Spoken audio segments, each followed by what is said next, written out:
Hello, gang. It's time for a new episode of Both Laugh. We are up to episode 48, and we are going to be joined on this episode by Josh Caterer.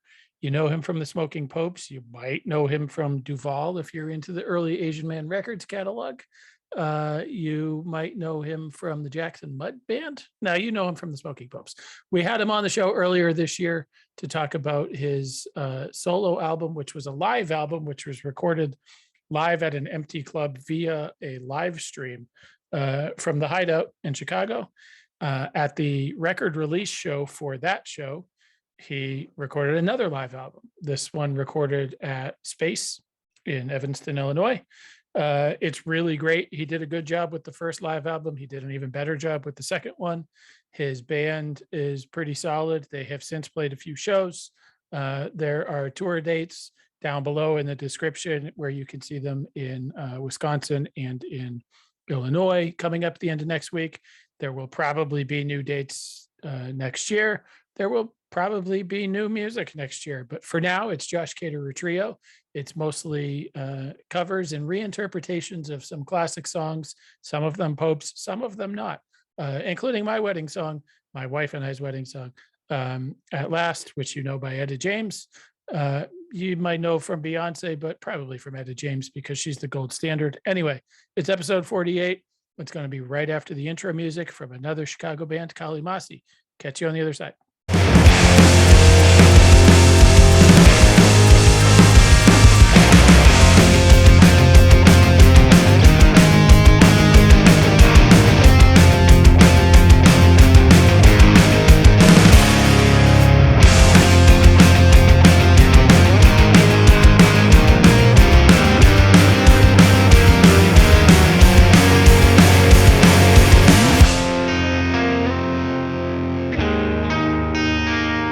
All right, the fading out of the intro music means that it is time for another episode of Both Laugh, the Dying Scene Quarantine Chat Show.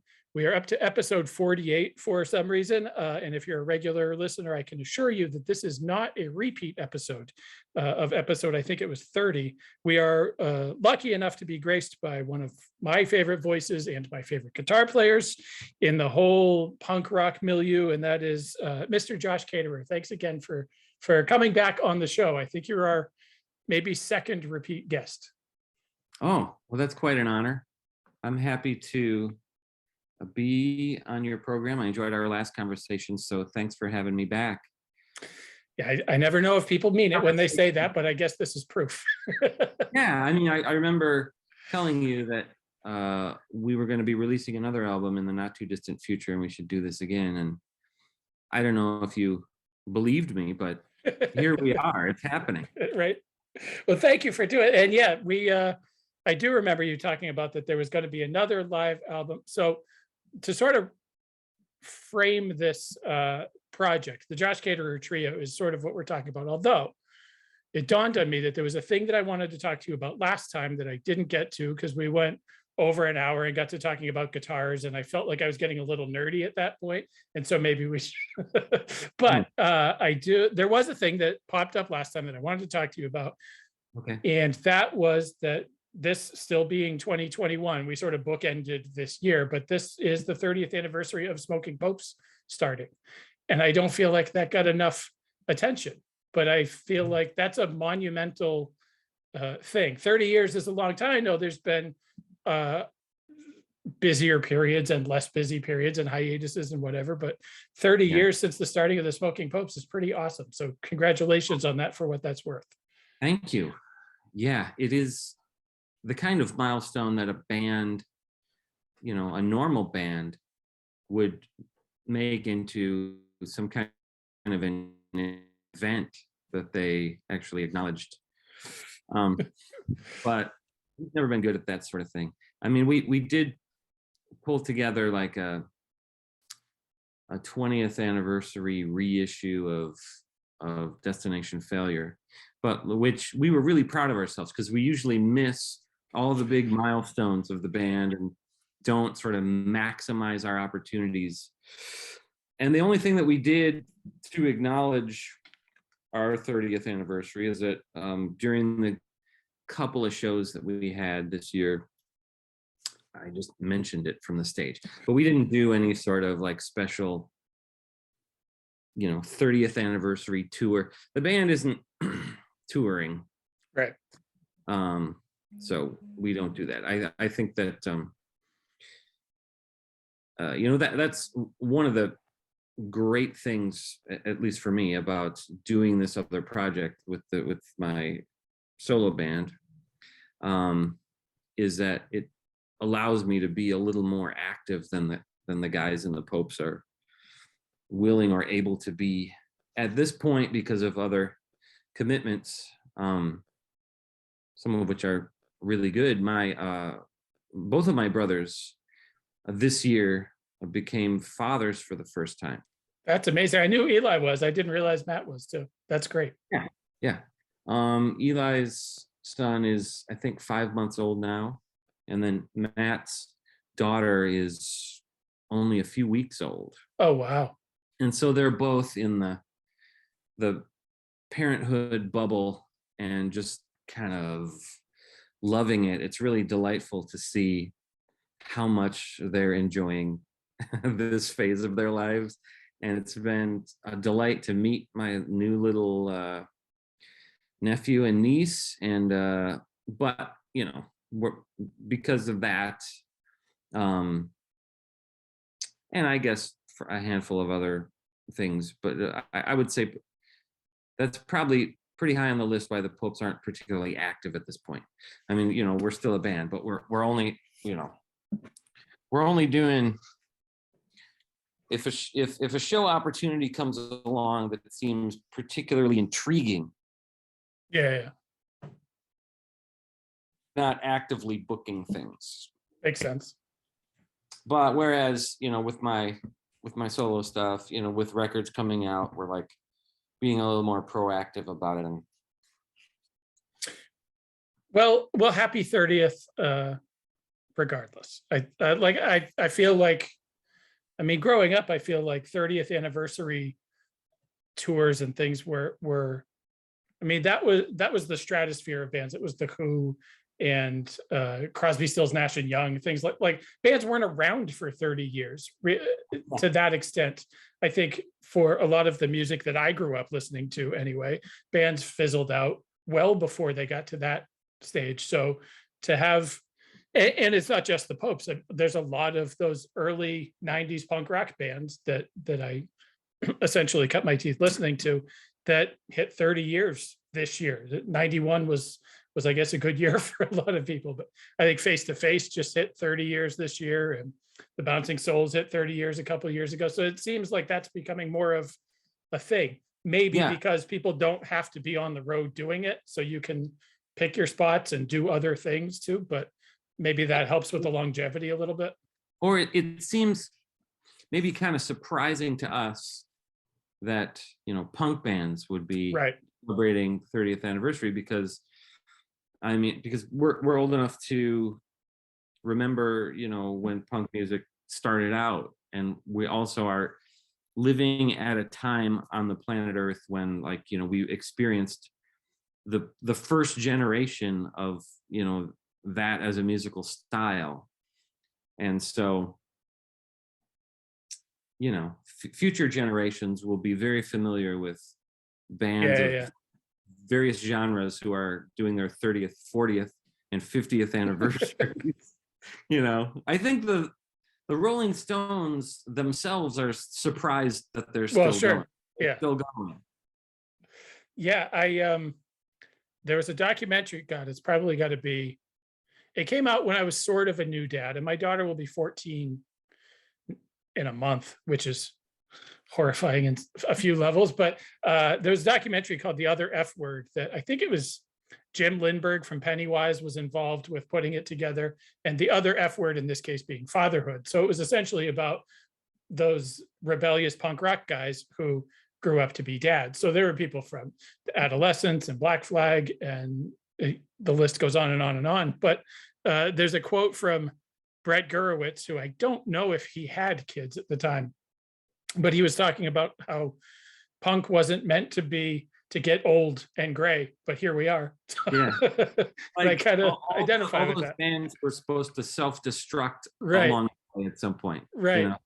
And then there's this interesting thing about that you grow up, you make your living against authority, but then at some point you become the authority, and you go from saying F the system to telling your kid they have to look both ways when they cross the street on their bike. Like, Right. and how to balance that when they tell you to go kick rocks, you know? Yep. The circle of life. Right. So let's talk about the space sessions, because it is an interesting segue, and I didn't even plan it that way, but you've got your daughter on a track on the space sessions. But so let's talk about the space sessions, because that's the new album. And Yes. as memory serves, it was recorded essentially around the time of the record release of the last album. Right, because the record release for the Hideout Sessions happened, during the time when everything was still basically locked down. So, if we wanted to have like a record release show in conjunction with the release of that album, it had to be a virtual show. And so it seemed like an opportunity. So, well, if we're going to play another virtual show, why don't we record that as well and turn it into another album? And I also knew that, at some point during the course of this year, things would begin to open up again, which would be great, which is something that, we're all artists have been looking forward to. But that there was something about the unique set of circumstances of clubs being closed that afforded us the chance to record this way and to do these kind of themed albums that are sort of dependent on empty clubs being used as ad hoc recording studios. And I wanted to see if we could squeeze at least one more album out of that set of circumstances, which is what this was. But you hit a home run with this one. I liked the Hideout Sessions a lot, as we talked about at the very early part of this year. And I like the space sessions a lot more. And I don't know where that comes from. So how much time did you guys have to play together as a trio amongst yourselves before recording the space sessions? Like, how much practice time? I want to say, as memory serves, it was like 7 weeks or something like that before the Hideout Sessions, but it seems like this time you had a little more time to work. Yeah, we had a little more time, although I don't think we did. It's not like we spent months practicing for it. I think it still was maybe a couple months that we were developing the material specifically for that collection of songs and practicing for it. I think one thing that gives this album kind of a leg up is that we didn't do the virtual show truly as a live stream. We pre-recorded it and edited the thing, and then it was streamed, I think, I'm not sure how much later, a week or 10 days later.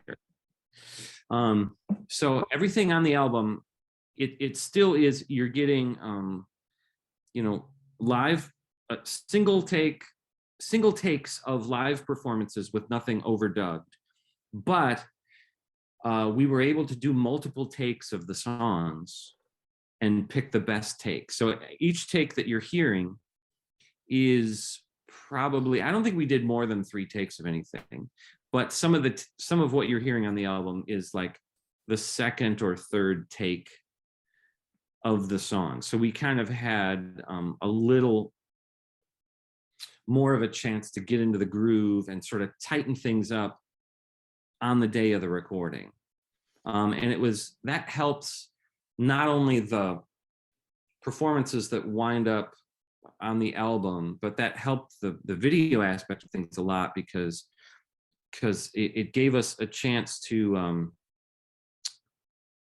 take the audio files into the studio and have them mixed by Andy Gerber, who, you know, is our guy who's mixing the album, so that what you were hearing at the live stream, if you watched the live stream, you were hearing studio mixes, whereas the Hideout one there was kind of an on the fly video mix that was done in the room, and that just went out immediately.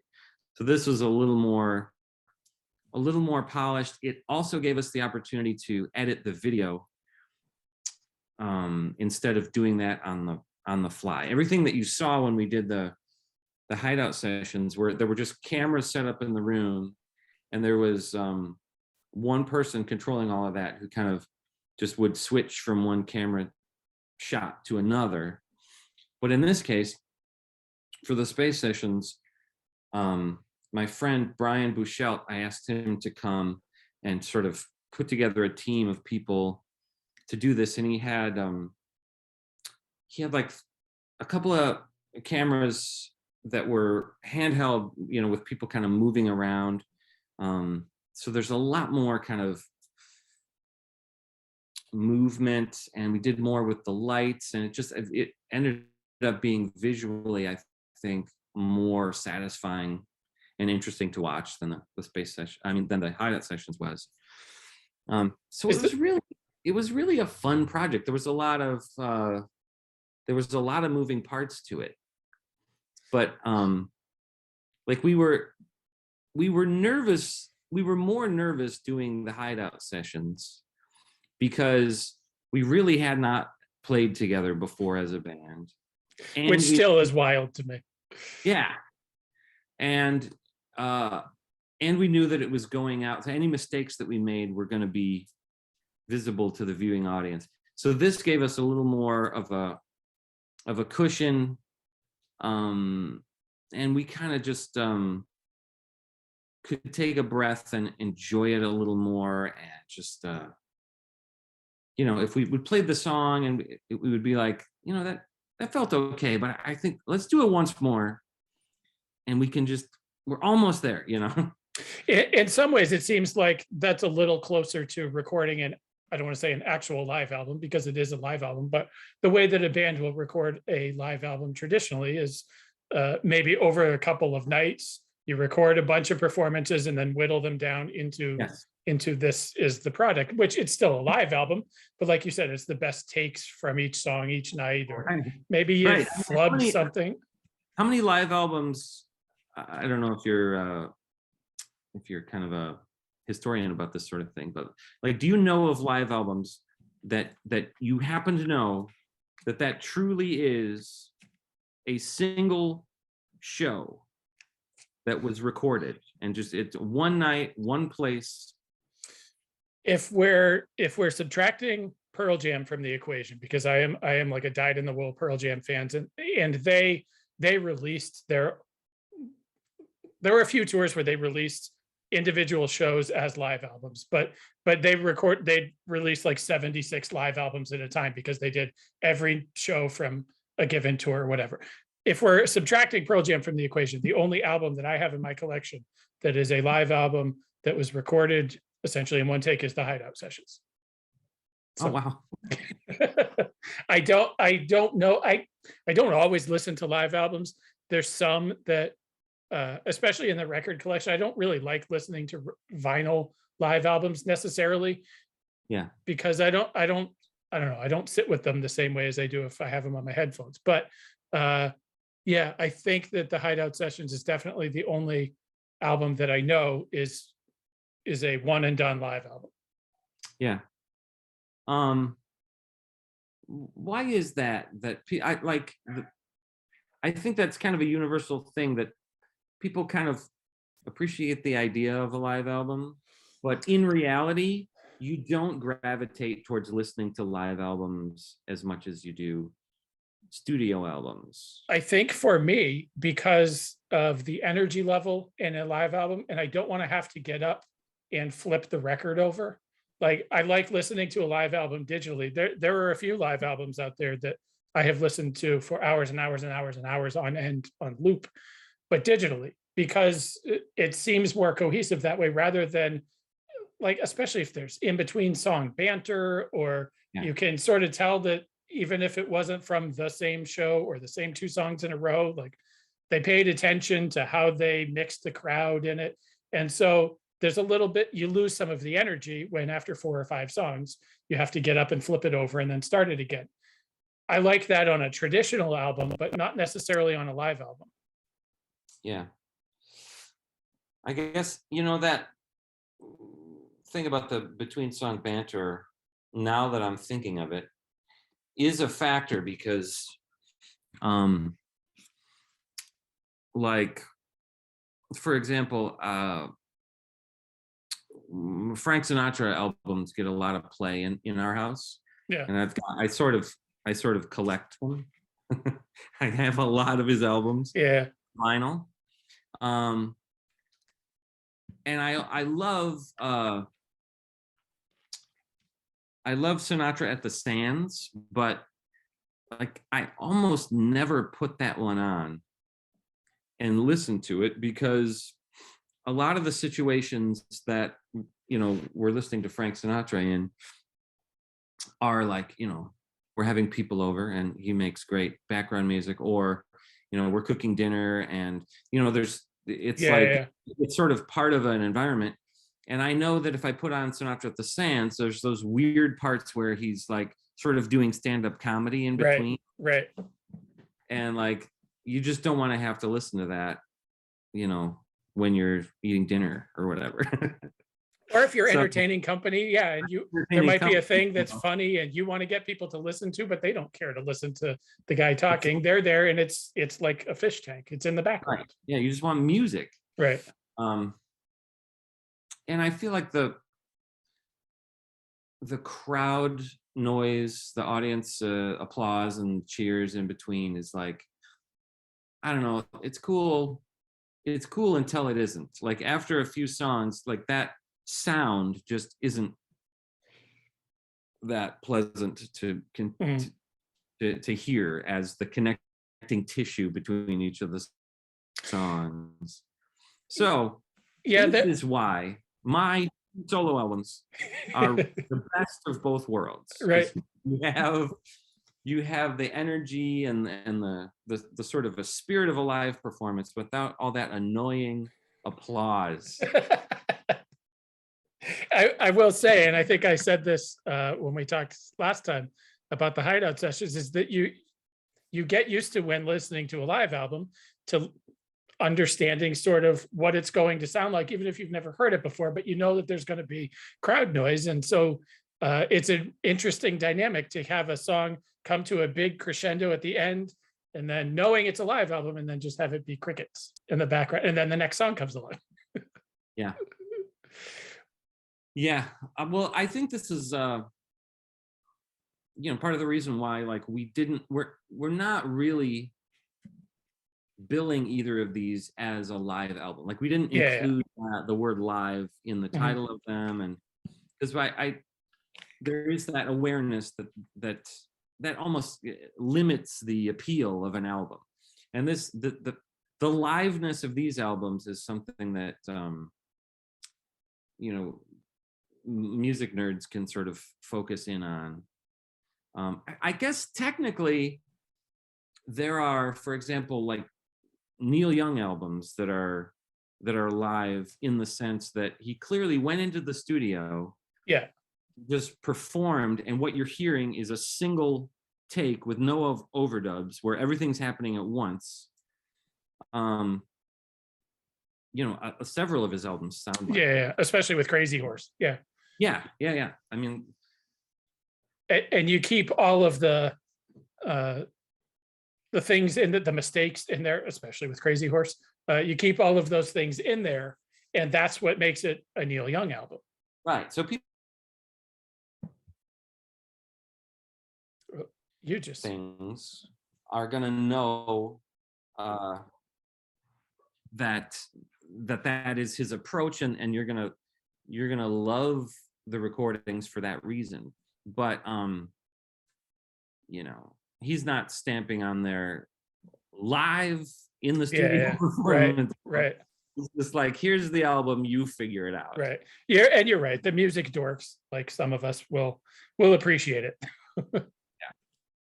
But there's also this sort of, because this is a group that formed during pandemic essentially and has since played live, but by the time these two albums were recorded, you hadn't played live in front of people at that point, correct? That is correct. Yeah. When was the first what was the first show that you guys played as a band in front of people? And did that change how you played some of the songs? Are they different when you're playing in front of people and you see what people are reacting to? Yes. That has always been the case. Like I've noticed that since the earliest days of the Popes, is that we would write a song, work on our arrangement, be all excited, go into the studio, record it. But then once you take it out there and start playing it, your performance takes on these different qualities and you sort of change the way you do it. And I think some of that, as you mentioned, is in response to the way that an audience responds to the song. But it also just has to do with, like, the more you play a song over and over, the more you sort of feel different directions that you can go with, like the way that you enunciate a line, something I'm going to do with the melody, something, maybe the 10th time that we played this in front of people, I did this one vocal thing at this one part of the song that was a spontaneous thing, but like I was like, oh, that works, I like that, I'm going to do that every time. And it would be, ideally you'd be able to play a song for 6 months in front of people and then record it. I don't know how many bands do that. The disadvantage of doing that is that a lot of your audience will already be familiar with the material before the album comes out, which might kind of take some of the appeal out of it for them. Like we did, the Popes had that happen back when we made the album Stay Down. There was just a delay. It took us that was kind of our first studio album after getting back together, and we had released the reunion album, the live album that came out on Victory Records, but that relationship with them ended poorly, and so we were looking for another label. And the process of just like talking to a different label and finding the right home for our next studio album, like, ended up taking a couple years for us to get that all figured out. Meanwhile, we're writing these songs and introducing them into our live set because we didn't realize it was going to take a couple years for this.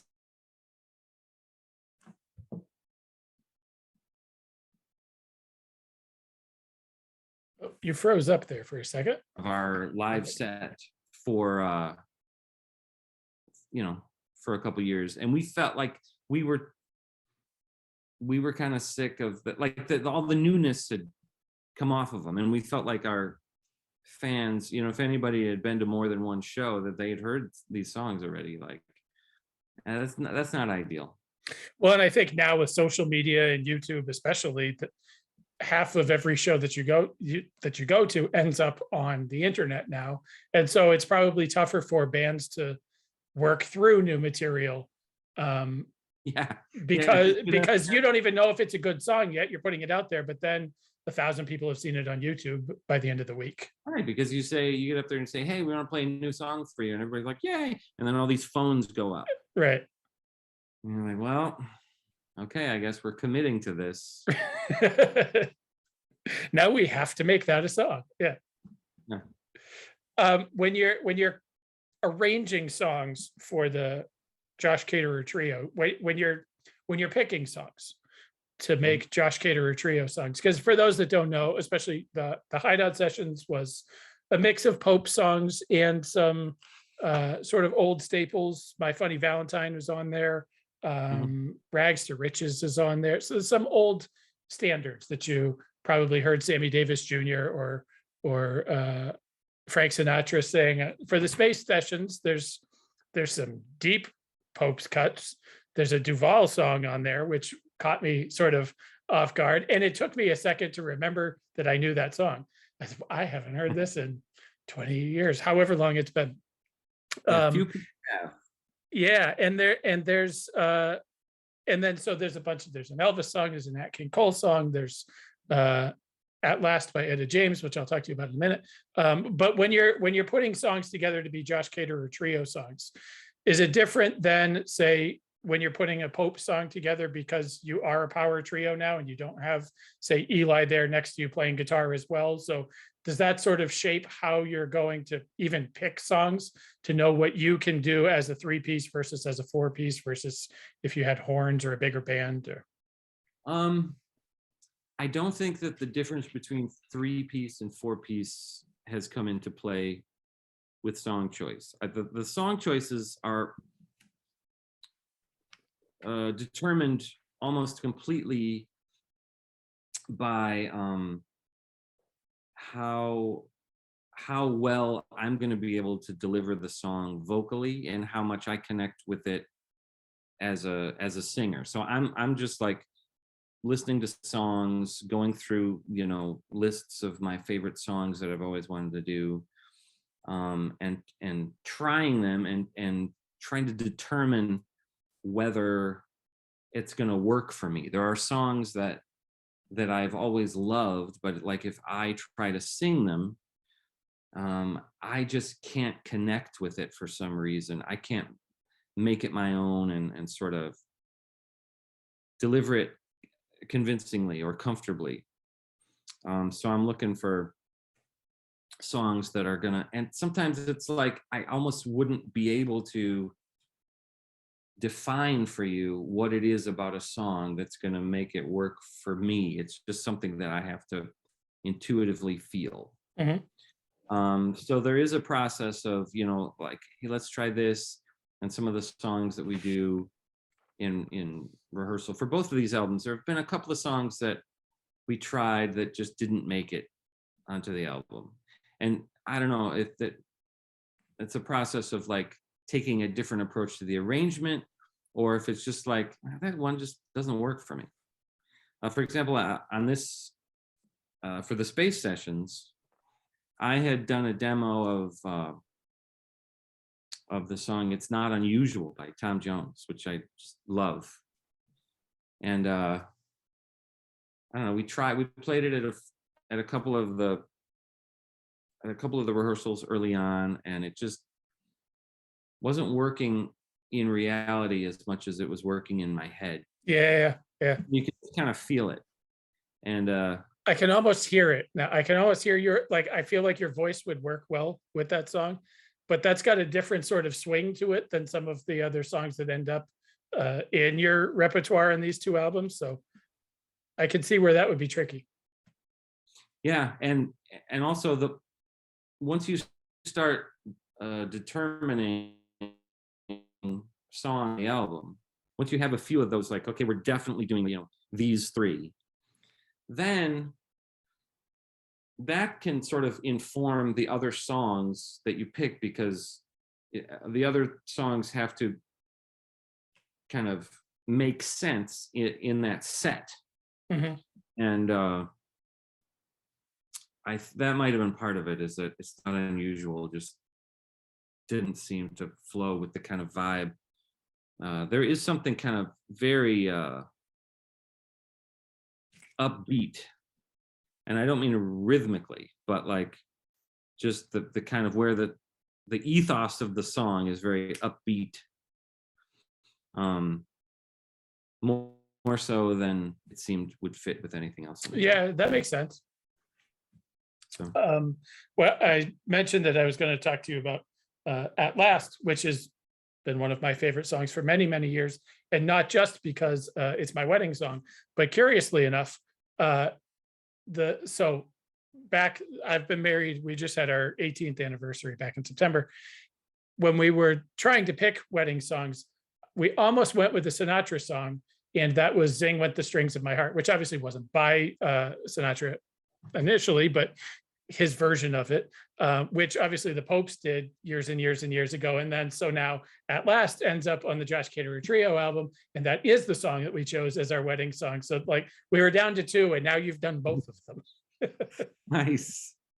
Nice. Oh yeah, there is something stunning about especially about the Etta James version of At Last. But there is kind of a simple beauty to the melody. The song is not overwritten. It's pretty straightforward.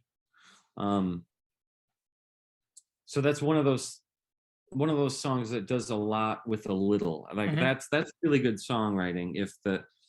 If the elements of it are kind of sparse, but they pack a lot of punch into, you know, a line that only has like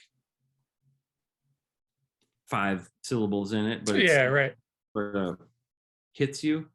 I love that kind of songwriting, and I've always loved, you know, I kind of have sang along with that song, but knew going into this that it would be a mistake for us to try to do it the way Etta James did. Yeah, that makes sense. Because her version of it is like iconic, like she right. She owns it. And the only way that you can, you know, borrow it is if you don't try to like step into her shoes. You know? Yeah, right. That's a losing proposition. If you try to sing that song with the same arrangement and the same tempo and like hitting the same notes that she did, you're gonna lose. So you just have to.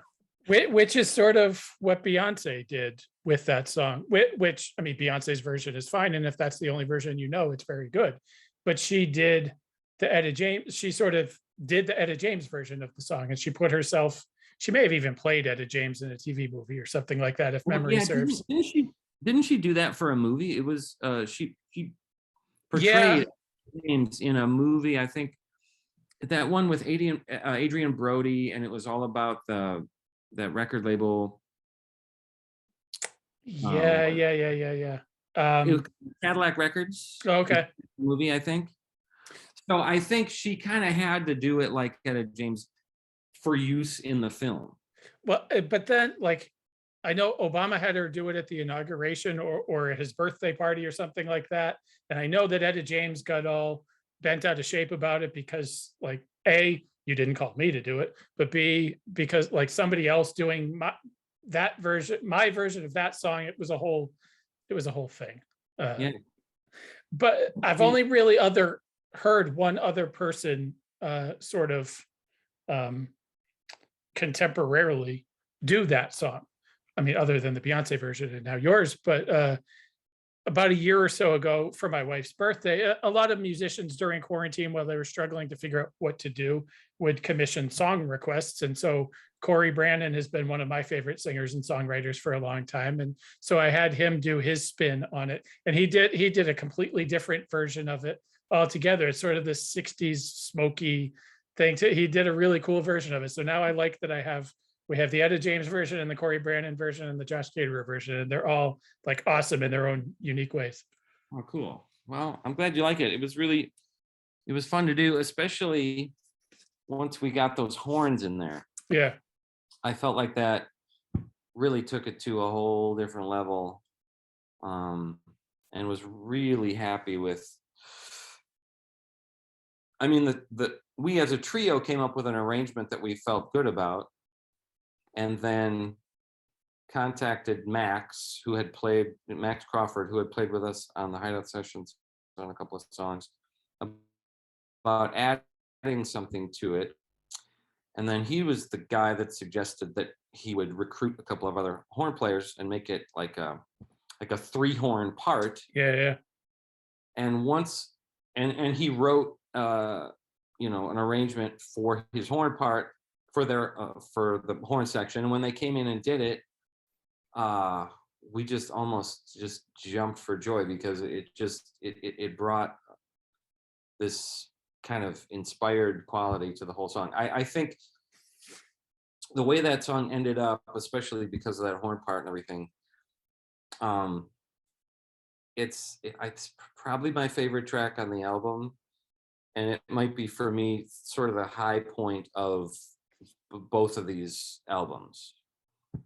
I keep humming that the horn melody gets stuck in my head for days at a time.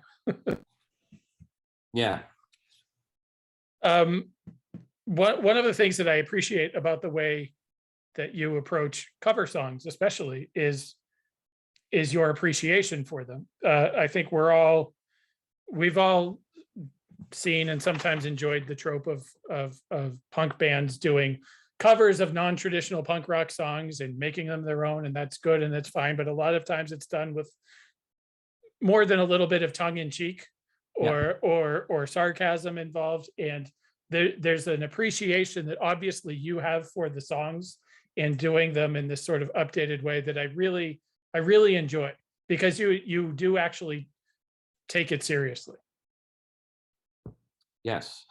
And I know which isn't a question as much as a statement, but but I know what you're talking about. I've seen and heard many a punk band cover a song where it seems like the novelty of the song is supposed to be, isn't it funny that a punk band would be doing this song? Mhm.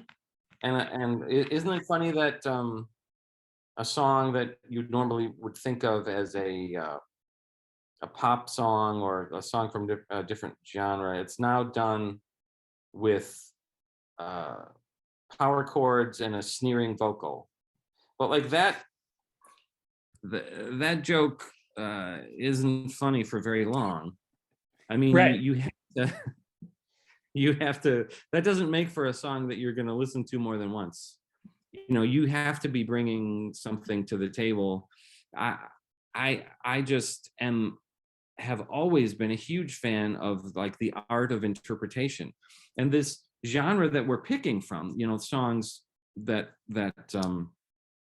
Etta James was doing, and Frank Sinatra, and you know, Nat King Cole and Sammy Davis Jr. and Elvis, like some of the songs that they were doing were songs that they didn't write, and they weren't the only ones to record and release versions of that song. You know, because that's before the era where the singer-songwriter became the main thing, and bands would, you know, be writing and arranging all of their own original songs.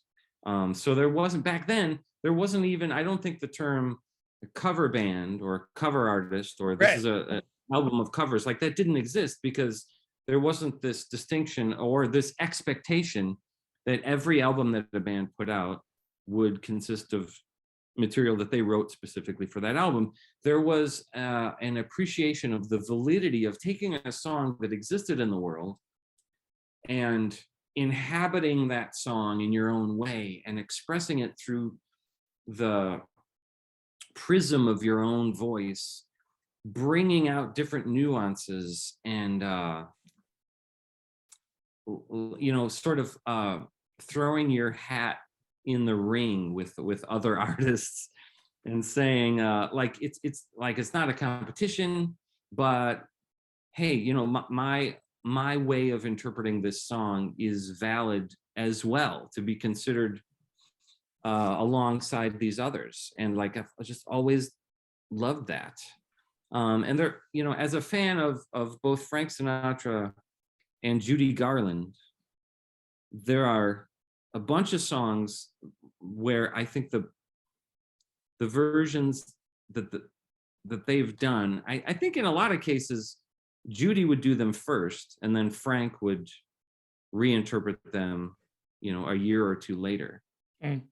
And Frank, being, you know, one of the greatest vocalists who ever lived, and every time he sang a song, it felt like it originated with him. Yeah, right. But Judy had that same quality, like Zing Went the Strings of My Heart. I think that was a Judy song until Frank came along and said, okay, well, it's not only yours anymore. Right. Yeah, like I said, I know it as a Frank Sinatra song. And I think because I didn't grow up on Judy Garland or Nat King Cole or Frank Sinatra. So I grew up on the music of the 60s and 70s that was written by the bands that performed it. So I sort of didn't have an appreciation for that until much more recently, really, until getting to learn older music and really getting to learn Elvis's catalog. And I'm not a huge Elvis fan, but I find him a very intriguing character. But I think so. The Elvis song that you picked for this, which again, not an Elvis song, but if you've heard Elvis Presley sing a song, he didn't write it, right? And that's sort of a phenomenon that it didn't really occur to me until much more recently in my music listening experience. But even the song that you picked on this, the If I Can Dream, is a song that sort of changed the way that Elvis did songs going forward. Yeah. It moved him so much. For those that don't know the story, it was written sort of inspired by Martin Luther King's assassination. And so it's sort of the songwriter's interpretation of the I Have a Dream speech. And it so moved Elvis that it changed to him what was important about the music that he played and the movies that he made. And so it changed the way that he was going to perform going forward, and he wasn't going to play songs anymore or record songs anymore that didn't mean something to him personally. Whereas up till 68, because that was for the 68 comeback special. I know a lot about Elvis for a guy that I don't particularly care for. Yeah, I'm picking up on that. Yeah. Peter Garulnik wrote 2 fabulous books about Elvis that you don't have to be an Elvis fan to enjoy them. It's probably 2,000 pages all put together between the 2 books, but they're phenomenal. But from the time from 68 till he passed away, that's how he performed songs going forward, is they had to mean something to him. And Colonel Tom totally didn't understand it. And that's a whole other story. Right. Yeah. But I mean, he also, like, that song was written specifically for Elvis. Yeah. Which in his later years, especially after 68, once he started performing on stage again regularly, he would just pick songs that were popular that he liked. But up until then, he was doing a lot of material that was written specifically for him.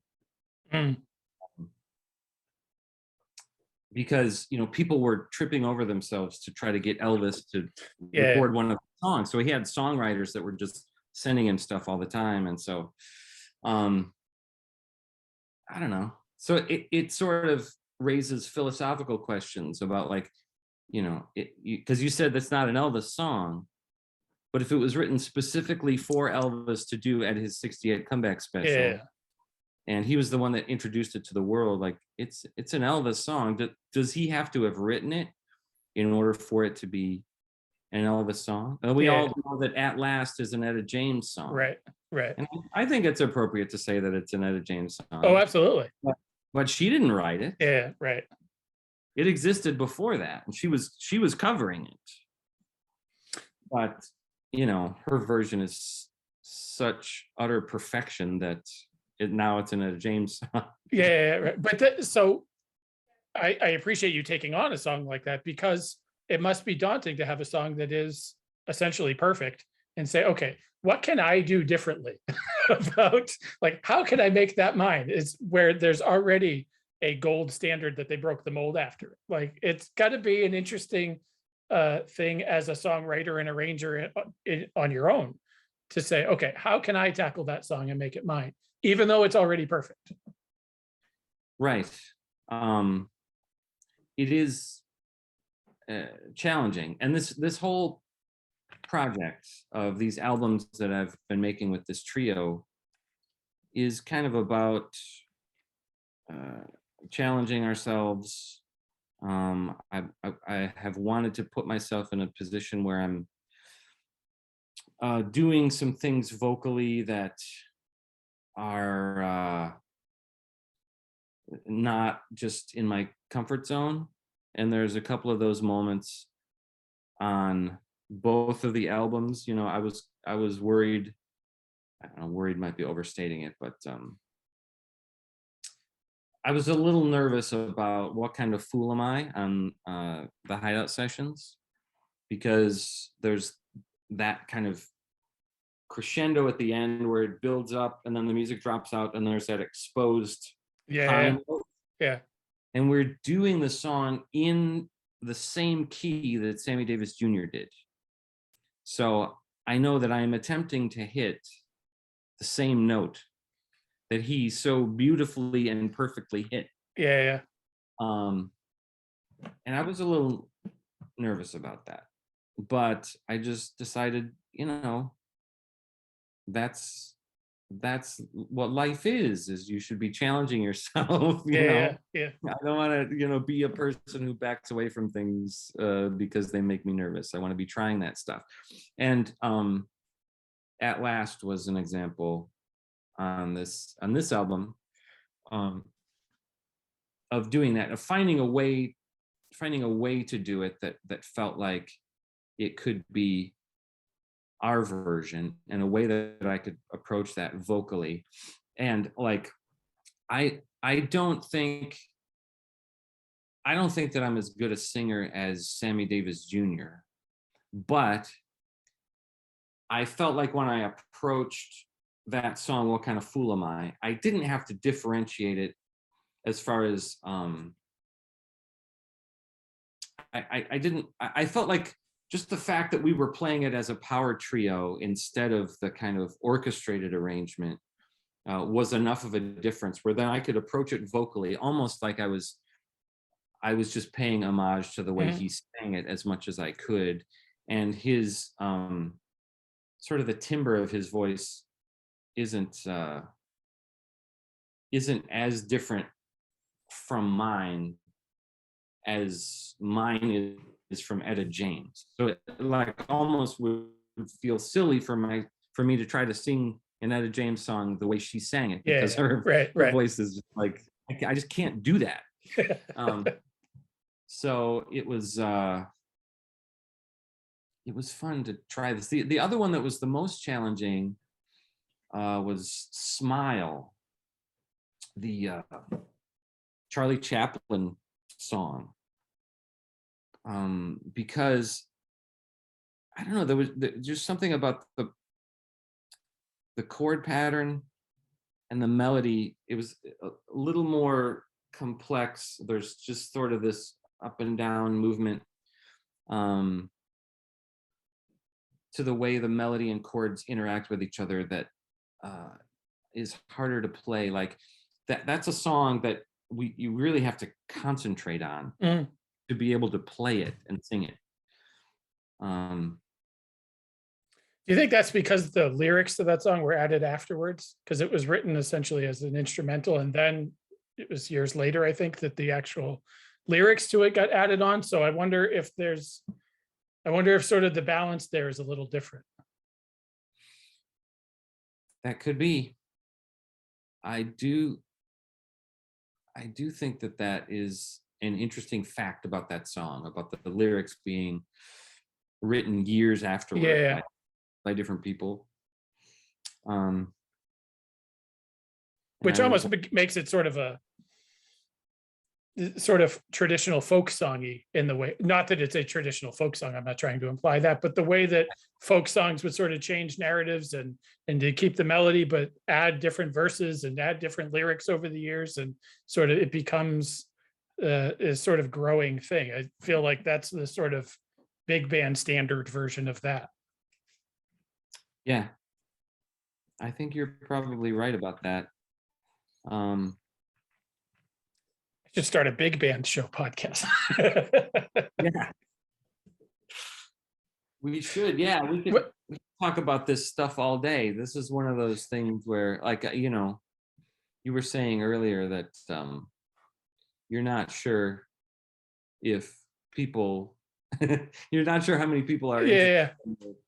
in the stuff that you geek out about. And I feel like these records that I'm making now are like musical examples of that same question. Like, okay, I'm going to play this music, and I'm gonna do these songs because I love these songs, but I'm not sure if anybody else is really going to be interested in hearing them.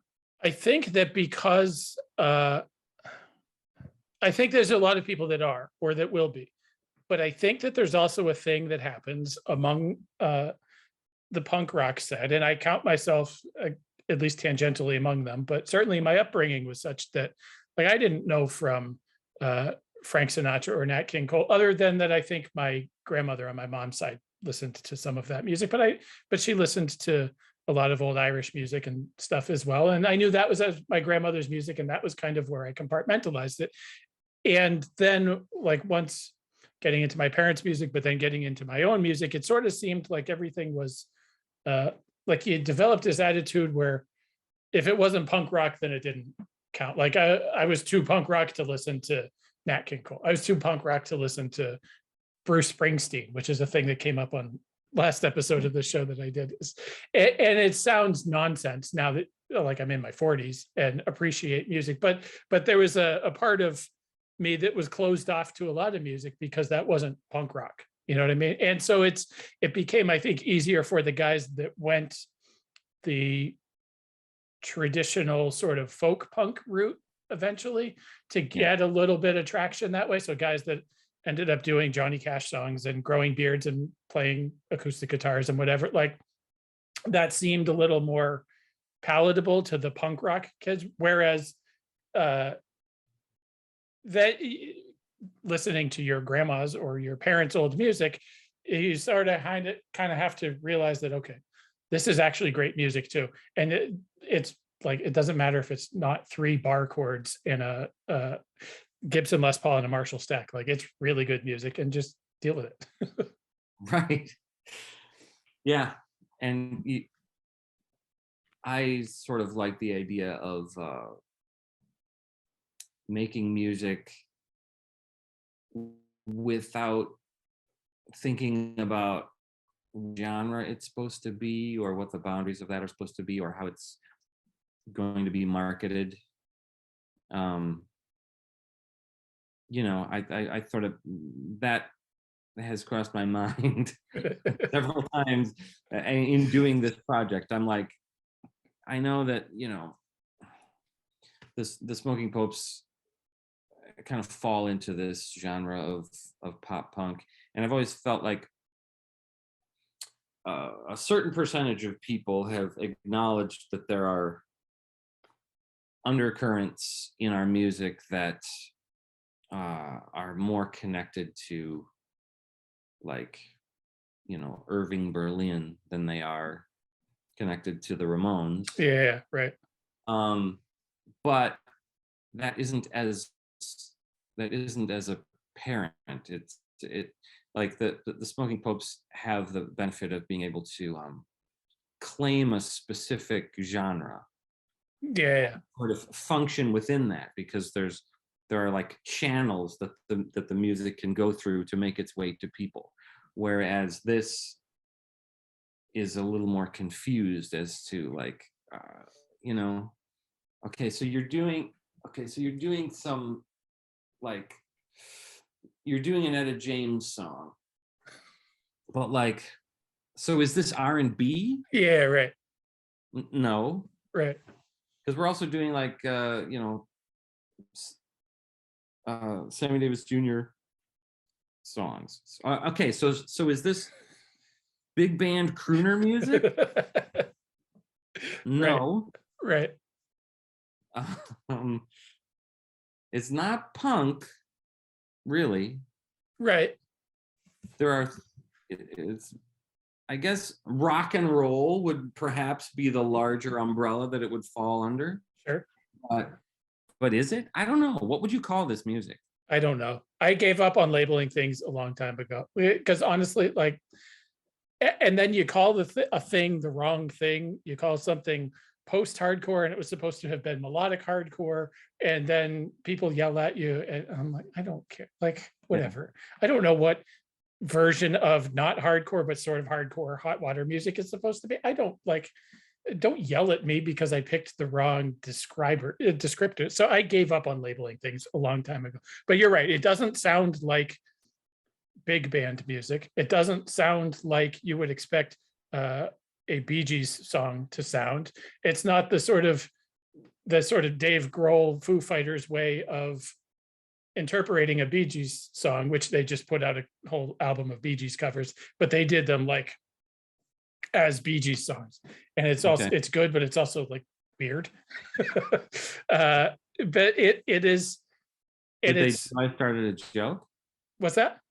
Did they do I started a joke? They did no, they didn't. And truthfully, I haven't heard the whole thing because small doses with Foo Fighters, but it doesn't sound. It's. I mean, I guess it's sort of Smoking Popes ish, but maybe that's because it's your voice and your guitar, and so it's always going to sound sort of Smoking Popes ish, but it's not Smoking Popes. Yeah, I don't know what it is. It's awesome though. I like it a lot, and I listen to it while I'm making dinner in the kitchen. Okay. You, Sort of have this idea that that years after I'm dead, there will be like a generation of people who sort of discover this music and celebrate it. And I will reap no earthly benefits from it. But I'm sort of doing this for them. Right now, people are going to be confused by these albums. But I think if there are people that are Popes fans, they'll certainly get it. I don't know from coming outside of it, but I think that if there are people that are Popes fans, they will absolutely get it. well, that's a good place to start, I guess. Yeah, right. The other thing from this particular album, from the Space Sessions, that I wanted to talk about is for the last song. Speaking of Frank Sinatra, you have Something Stupid on there, and you covered it with your daughter. I apologize if I should know this, but has she sort of followed in the Caterer family musical path? Because she's got a phenomenal voice, and your voices work really well together. I mean, you can tell your father and daughter, but your voices work really well together, and that's a really sort of special song. Did it seem as special for you recording it? Yes, it did. And I didn't really realize how much our voices were in sync with each other until last year, when the COVID lockdown happened, and she and I started doing these Facebook Live videos where we would play songs together. Now, we've been singing together for years and years, just around the house. Like, she is a singer, so she walks around singing, and as do I, and we've been sort of informally harmonizing with each other around the house. And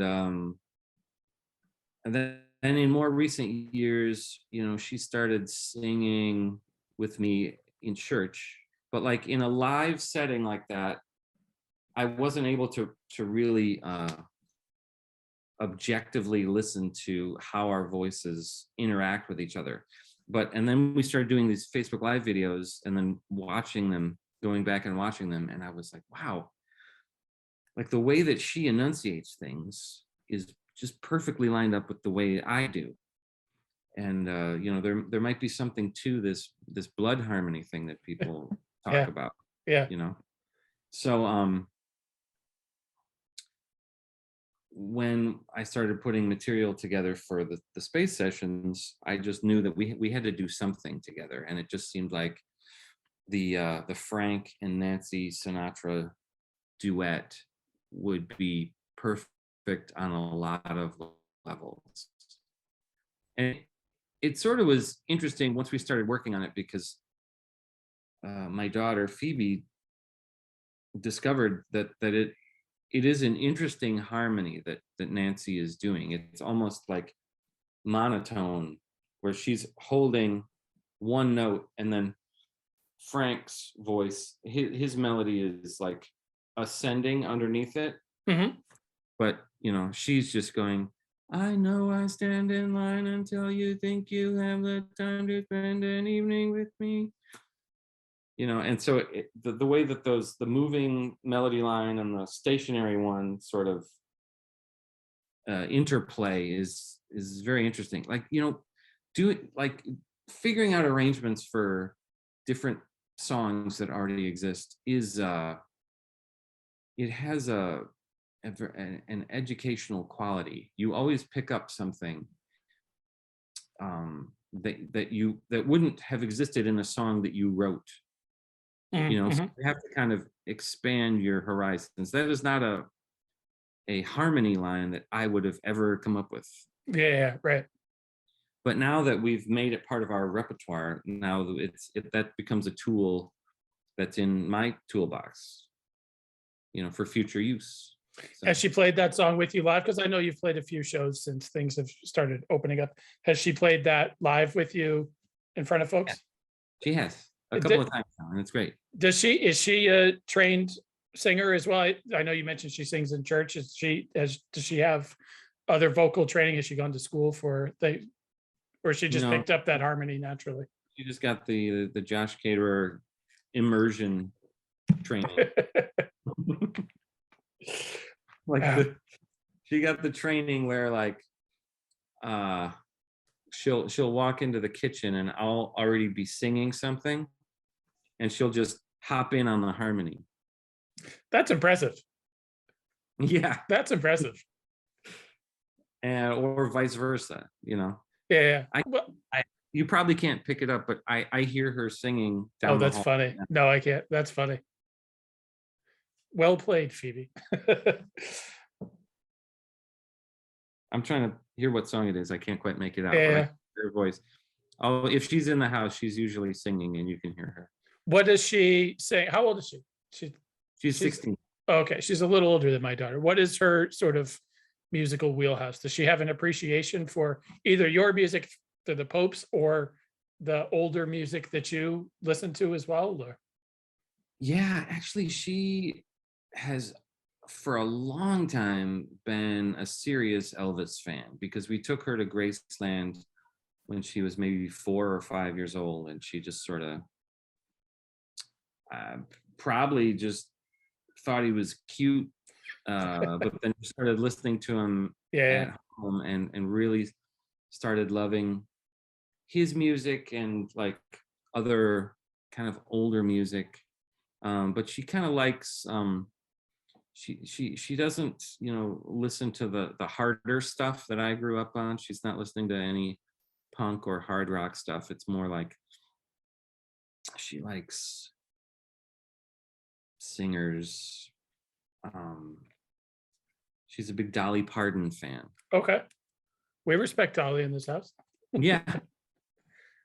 And she'll listen to a lot of female vocalists. She's recently got super into Brandy Carlisle. She's phenomenal. Yeah, she's phenomenal. Yeah, she's amazing. So the Secret Sisters, are you familiar with them? By name, yeah.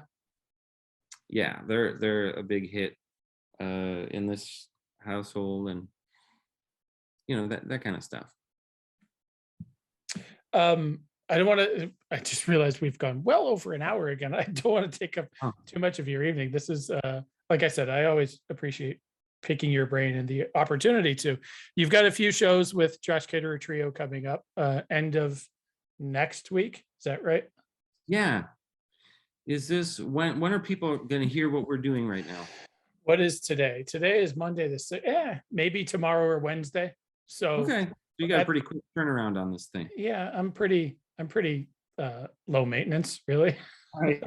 Yeah, we're playing in Evanston, a show at Space at the venue where we recorded the album, and it'll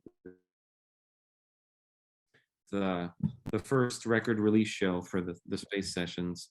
That's going to be December 16th. Then the 17th, we're playing at the Lyric Room in Green Bay, Wisconsin. And the 18th, we're playing the Back Room at Collectivo in Milwaukee. So just a little 3-show mini tour. And our friends in the Sunshine Boys are going to be coming with us. I don't know if you're familiar with I'm not. I should be, but I'm not.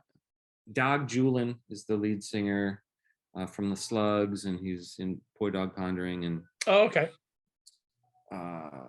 this is a great project. They've got a couple of albums out. Sunshine Boys, just like well crafted, kind of jangly pop music that is very melodic and just I'm a big fan, so I'm happy to be playing with them. Are they Chicago area? Yes. Okay. That'll be fun. Are those the first? I know you've done a few Chicago area shows. Is that the first? Will that be the furthest you've gone outside of Illinois with this project? We played Summerfest in Milwaukee Oh, okay. a few months ago. So that was our first out of town gig. And then the day after that, we drove down to Nashville and played at a private event down there. Milwaukee to Nashville is Yeah. That's a hike. Yeah. We got up early the next day and drove down. And that was fun. Yeah, but we've been as far as Nashville. So I know I saw a Pope show.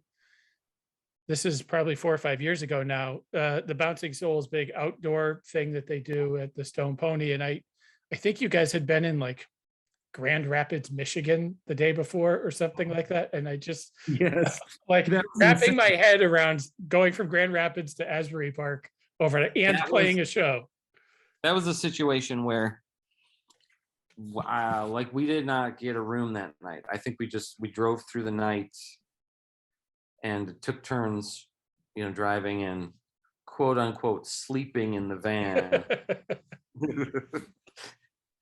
So we were running on fumes by the time we played that show, but like it was so fun and there were so many people there and it was such a cool venue that we took energy from that, and that's what got us through. They put on a good show there at the Stone Pony. I mean, Asbury Park is a great place anyway, but they put on a great show there and they love their Bouncing Souls there. They do. And I know that Against Me was also on the bill. Yes. And I had not seen them before and they were just fantastic. They're dynamite. And was Tim Berry on that show too? Yes. I think. Yep. I get my years mixed up. We went down, I live in the Boston area, but we try to go down to Asbury Park once every, maybe once or twice a year, depending pre-COVID on what's going on. But that's a normal stop for us. But I think at the time that was the Bouncing Souls' largest headlining show. And it was essentially their 30th anniversary. I think that was their biggest headlining show to date. Yeah. I think the Popes, we've got enough lead time. Maybe we could put together something good for the 40th anniversary. I'll remind you. Remind me on our 38th anniversary. Exactly. Right. Thanks for doing this. I'll put links to where people, I don't know if pre-orders are actually up for the space sessions yet. I don't know exactly. I don't recall having seen them, but I will certainly look, but I will put links to that issue is a little confused because of the uncertainty about the vinyl. We already have the CDs and it will be available for digital download and streaming and everything starting on December 17th, but we're not exactly sure when the vinyl is going to show up. It's probably going to take another couple of months. And I know we're not the only band in that situation. Yeah, that whole world has ground to a halt. Yeah, it has. Because Adele needs 500,000 variants of. Don't get me started on Adele. Yeah, me either. I know I'm just not. And I try to keep my opinions to myself about this also because my daughter's a big Adele fan. But even before this vinyl, he single-handedly ruined the vinyl production industry. Yeah. I already had some issues with Adele. Yeah, as did I. I have long since come around on Taylor Swift, so I'm very much team Taylor, but Yeah. I don't, yeah, I don't do the Adele thing.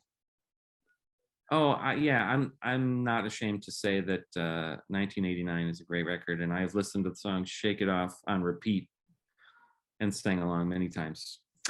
But As have Adele, I, without my daughter in the car.